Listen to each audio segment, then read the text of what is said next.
Hello, I'm Wendy Austin, and it's my great pleasure to welcome you to our Social Care Talks podcast series. Social care is an enormously important part of life here, and during the pandemic really came to the fore as social care staff were often the only human beings in touch with some of the most vulnerable and alone people in society. They did a truly heroic job. I'm really looking forward to hearing more about that in another of our podcasts, when we'll also be talking about loneliness, about supporting someone who's lonely, and looking after yourself, building your own resilience. We'll also hear about the career opportunities in social care right across the sector: daycare, domiciliary, residential and more, and how it can be the most rewarding of career choices. In this episode, we're focusing on the future, on better social care against a backdrop of a growing and ageing population. That includes me, by the way, and, of course, you. Reimagining a brighter social care future for all. No better man to do that than the Department of Health Chief Social Worker, Sean Holland, who's with me now. Great to have you here, Sean. Thanks very much for your time today.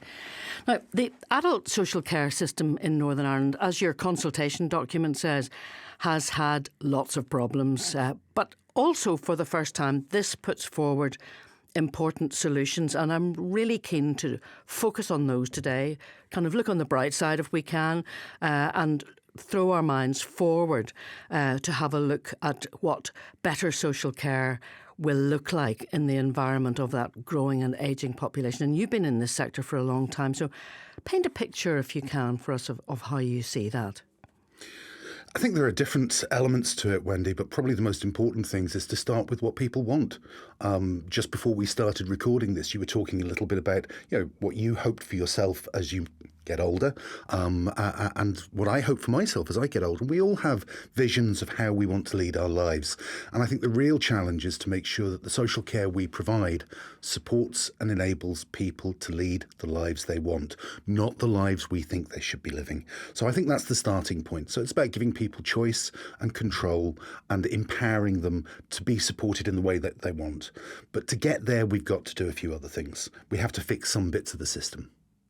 Which bits now? Because I presume that one of the main parts of this is making sure that whatever changes are going to take place can happen in a sustainable way. So how do you propose to build that sustainable system and make sure that you have care services then that work well and work for everybody? Well, currently we've got two really big challenges in terms of sustainability. One is demand is increasing. The number of people who are needing social care and who will need social care is growing really significantly. So we need more social care to meet that increased demand. And that takes you to the second challenge, which is how do you get the supply? And one of the problems is that I think that we've relied on maybe labour conditions that have not always been the most favourable for many years, and we haven't properly valued the job of doing social care. And as a result, we need to do something to attract more people in to provide the social care that people are going to need. So I think those are the two really important things. We need to recognise the increased demand, but then we have to sort out how we're going to supply to meet that demand. It's interesting you mentioned the word valued there, and I wonder if what has happened over the last couple of years. I mean, I talked about the fact that sometimes a social care worker was the only person that people were seeing because no one was allowed into their homes during COVID. Has there been a shift in public attitude, do you think, as a result of that? All that clapping for NHS carers and realising that they were doing the things that families couldn't do? I think there has been a greater awareness of how important a job there is in social care and how significant it is. But the real challenge is to make sure that that doesn't fade away with a lot of our lockdown memories. Some of those memories I think we'd all like to fade away, but certainly this understanding and awareness of how important social care work is something that we've got to fight to keep at the front of the public's mind, keep at the front of politicians' minds as well. It's a two-way street, of course, isn't it? From the point of view of social care and the person who's being cared for and the worker. And positive outcomes are so much more likely when people are happy at work, aren't they? And when they feel that they are valued and can enjoy what so many of them regard as being an enormously rewarding job. Yes, it is a really rewarding job. That's absolutely true.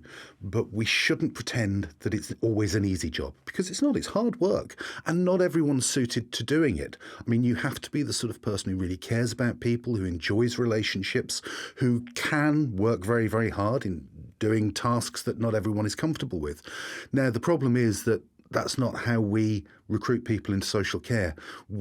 Because the demand is rising, a lot of employers, they're not just taking anyone they can get, but they're certainly not able to be as selective as maybe they need to be going through to the future. So I think we need to recognise that, and that's about status, it's about people understanding the role, but let's cut to the chase, it's also about money. You've got to pay people something more than minimum wage if you want to truly recognise the effort and skill that's needed to go into this work. So how are you going to push this forward? There's a consultation document. I mean, people may be listening to this after the deadline for putting your point of view forward has closed. But once that's taken into the system and applied, if that's the right word, how does this all move forward then to the sunlit uplands of a better social care system? Well, the first thing to say is that people have been responding really enthusiastically to the consultation. In fact, so much so that we've had to extend the deadline for closing the consultation. And that's always a much better result than trying to drum up interest in something. People are really interested in this. I think going back to your earlier point, the pandemic has probably heightened interest in it. But then where do we go to? Well, what we've got are a number of themes, and we've got a number of proposals under those themes, which go through everything from how we have a sustainable system, how we recruit people, how we can retain people in social care, through to how we can give people more choice and control, through to how we recognise that most people want to be in their own home, wherever that is. And so we've got a range of proposals. We're asking people their views on those. We'll get the consultation responses back.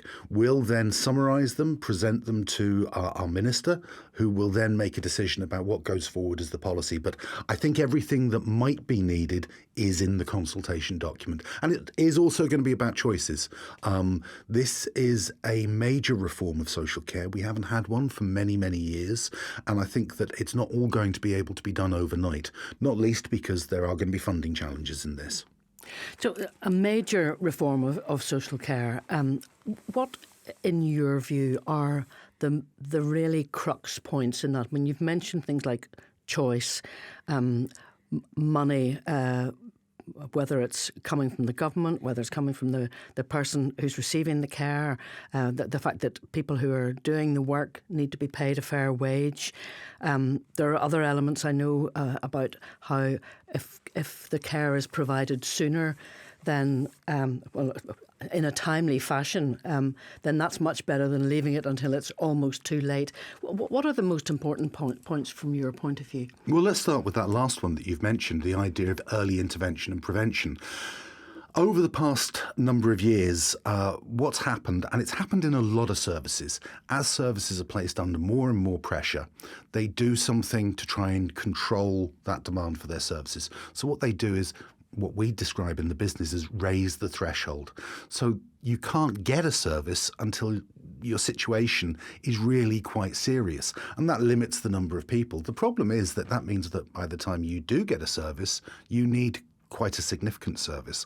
So one of the things that this strategy is hoping to do is reset that piece and say, certainly we'll need to meet the needs of people, which are complex and higher end needs, but we also need to start offering again early intervention services, preventative services, the sort of service that can pick a problem up before it's a really significant issue and help keep someone at home, functioning well, in control of their lives. So an example of one of the things we're proposing is that once you hit 75, if you want, won't be forced on anyone, you can have a preventative visit from a social worker. Someone who will come, see how you're doing, check out what are the issues that you're facing in your life, and see are there any easy solutions that could be achieved before things become more significant. So that's a simple way of saying that we can do something earlier. The other thing is that we're going to say to our health and social care trusts that alongside providing for those higher need services, you're going to have to start commissioning preventative early intervention services. And that's very interesting. I mean, I suppose people listening to this, we've all had experiences, I'm sure, with family members who've had difficulties at various times. My sister-in-law was in a wheelchair for her whole life and had a range of care that came into the home, but she was able to stay there on her own with only one arm, working for the rest of her life until she was in her 60s. And I know with my own mother that was the case when she was in her home. And it was simple things with her, like a railing in the right place, changing a step into a slope, just little things that made a massive difference, thanks to an occupational therapist who came and assessed the place. Those are the kind of things you're talking about? Absolutely. And the thing is that if you do those things early enough, you can help maintain someone's independence. If you're trying to get someone to gain back their independence after they've had to go into hospital, say, or after they've had a period in a care home, that's a much harder challenge. It's something we do, and it's something that can be done, but it's better if you can intervene early. So an emphasis on early intervention is one of the key things that we're doing. The other thing is about the workforce I would pick out, because if you talk to people about their experience of social care, two things they really, really value: good practical help, but also the relationship. Quite often people who use social care can be a bit isolated, and they will tell you time and time again that what can really make the difference in their day is having a carer who's positive, who they get on with, and who they have a good relationship with. Now, that's really difficult to achieve if your carer changes every month or two. And unfortunately, because we don't make working in social care as attractive as it should be, people do change jobs, understandably. We're talking about a workforce which is largely women, who are often working part-time, and they're doing that because they've got other family commitments. They're often carers in their own lives as well. And so it's really hard for them to stick with that job if they've got the chance of earning more money in, say, a supermarket or in hospitality. So we have to start seriously rewarding this work in a way that people can stay in the work and develop careers. And that's not just about making sure that we've got a workforce. It's about making sure people can have good relationships with the people they care for. One of the other elements that I thought was interesting in the consultation was about keeping it local. Because you often hear of social care workers who are driving all over the place to see their various clients. Is that the right word? The people that they're caring for. Whereas perhaps it could be, they could be in a smaller area. And you've been looking at the whole business of joined up services as well, if I could put it like that, maybe local community being involved more. I know that at various times the local councils have talked about being involved in this kind of area, along with perhaps housing associations, many of whom are already doing some of this work, and other local people. That's quite a change, isn't it? And certainly sounds like something which would be practical and sensible. Well, there are two elements to what you've just described. One is about integrating things better, because unfortunately, that awful phrase I'm sure you've heard so many times about we work in silos, and there's a bit of that with social care, because social care is connected to everything. I mean, if you're looking to have someone lead the best quality of life they can, it's not just about the care going into the home, it's about the home itself and the housing needs, it's about how safe they feel in their neighbourhood, a whole range of things. So yes, we do want to get more integrated, both at the local level, but also one of the proposals is that we'll have a senior officials level group at government level to make sure that we've got better joined upness in all of the planning.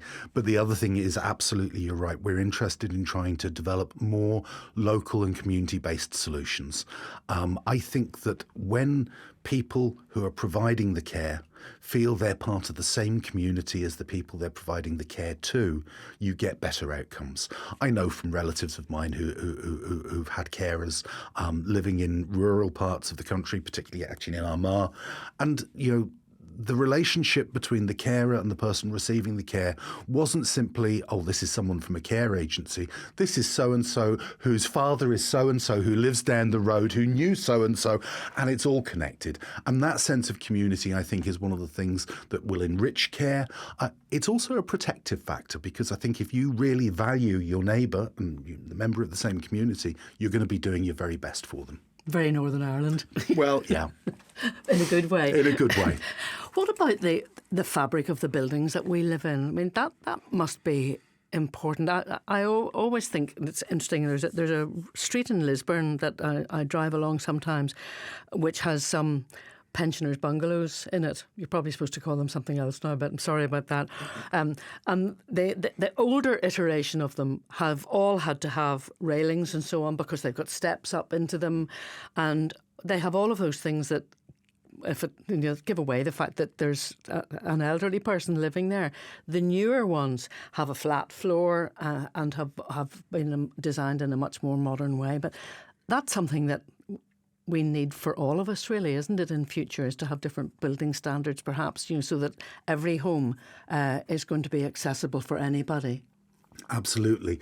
It's one of the reasons why it's important that at government department level we start talking to each other a little bit more to make sure that we do have an input into things like planning standards. One of the proposals in the strategy is that we will have a clear articulation of what works for people in terms of the environment they live in, so that people who are looking to build can have access to expert knowledge when they're designing accommodation. We need more supported living, and that's sort of accommodation specifically designed for people with additional needs. All of those things are really, really important, because one thing that people tell us over and over and over again is that while they recognise that their needs may grow and they need more support, they really want to stay at home for as long as possible. So we need to make sure that those homes are homes for life. So where do we go from here? The consultation document, the consultation ends in July. And as you say, then it is pulled together, goes to the minister. If we have one, I mean, we can't talk about this, I suppose, in isolation, can we? I mean, that has been one of the things that has held all of this up for such a long time, hasn't it? The lack of a government. Unfortunately, it has. And something gives me hope, but is also a cause for concern. We don't have an executive at the moment, and that is a cause for concern. Something that gives me hope is another area of our health and social care sector, which had been neglected for many years, was mental health services.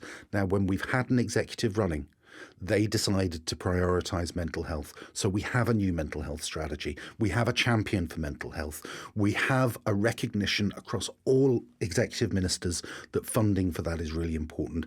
We really need the same for social care. We need that degree of total commitment from our political leadership, and that does require an executive to be formed. But we're not waiting. We are doing some things as we can straight away.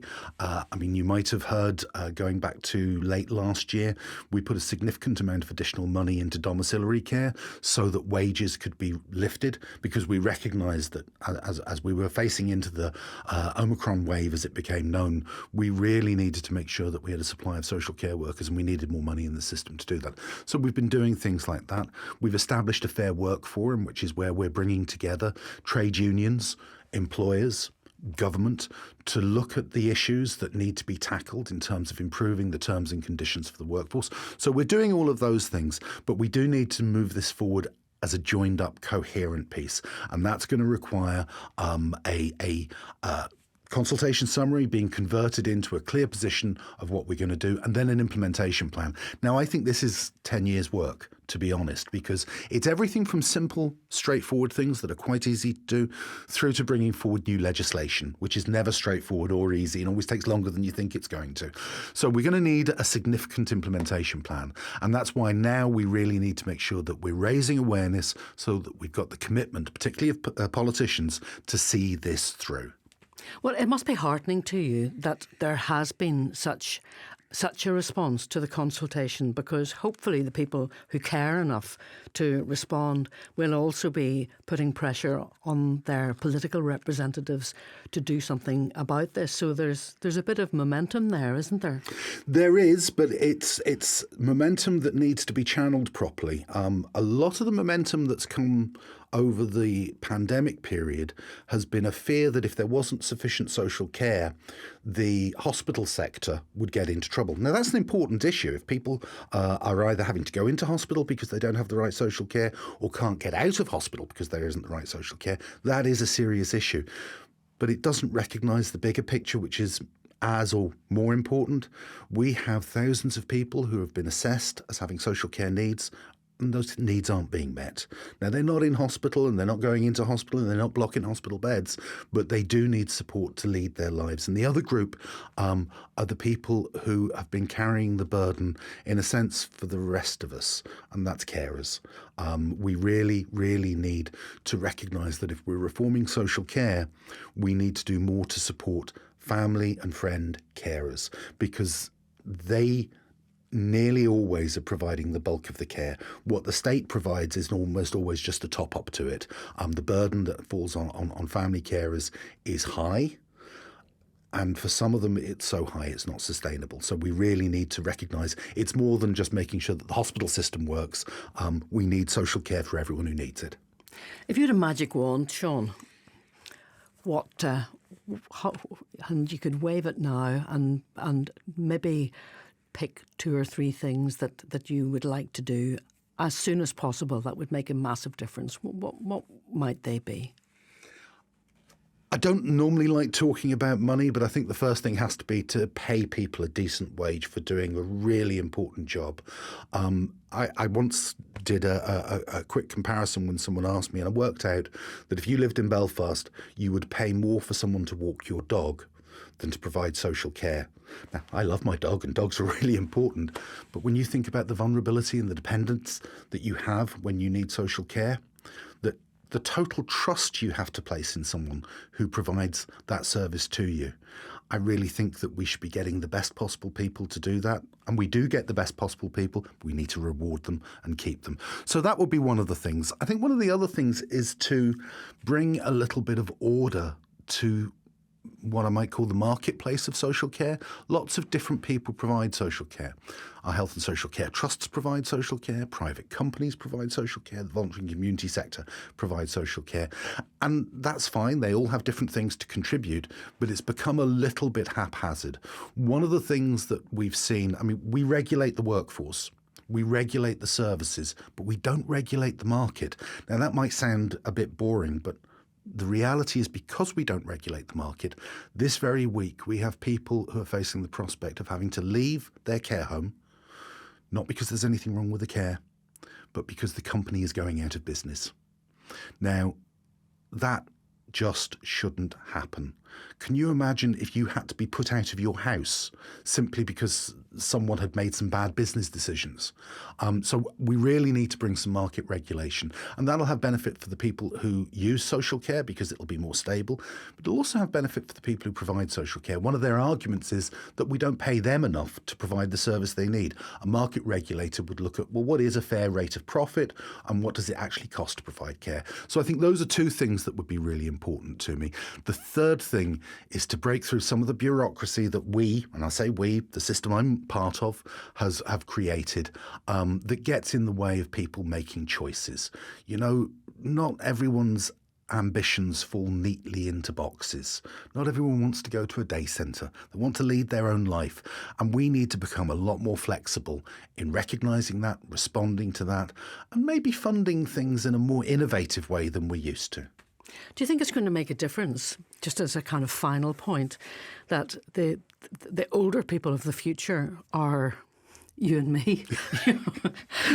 The awkward squad. Yeah, exactly. We want to listen to the Rolling Stones and not Charlie Pride. No, there's nothing wrong with Charlie Pride. But I can't see the likes of you and me being in a care home the way that they exist now. I mean, we might well need it, and I needed social care last year when I broke my leg and needed help at home, and it was wonderfully provided by someone locally. But we're not our parents' generation, and I think we have different expectations, don't we? We do. The first thing I would say is there are excellent care homes, and they absolutely bend over backwards to tailor the service they provide to the needs and desires of the people who use it. But you're right, we're going to be different. I mean, I think that when I think back to my mother and certainly my grandmother, who lived in a pre-NHS era, they were just grateful. There was this absolute, whatever they got, they were pleased to get, because particularly my grandmother could remember a time when you didn't get those things. So there wasn't any high expectation. You and I have been consumers in a different kind of way. We expect customer service. We expect things to be right. We expect things to be of high quality. So that's going to have an impact. The other big difference, I think, is that we've grown through a period where awareness of human rights is much higher. And we'll expect services not simply to be nice and comfortable, but we'll expect those services to protect and enhance our human rights. And that's going to be a big change. And finally, yes, I think there's going to be a lot more Rolling Stones being played in the day rooms. Sean, thank you so much for talking to me. That's Sean Holland, Department of Health Chief Social Worker, reimagining a brighter social care future for all. Now, thank you for listening to the Social Care Talks podcast series. If you'd like to learn more about a career in social care, visit niscc.info, where you can find some truly inspirational stories, great learning resources, podcasts, and much more.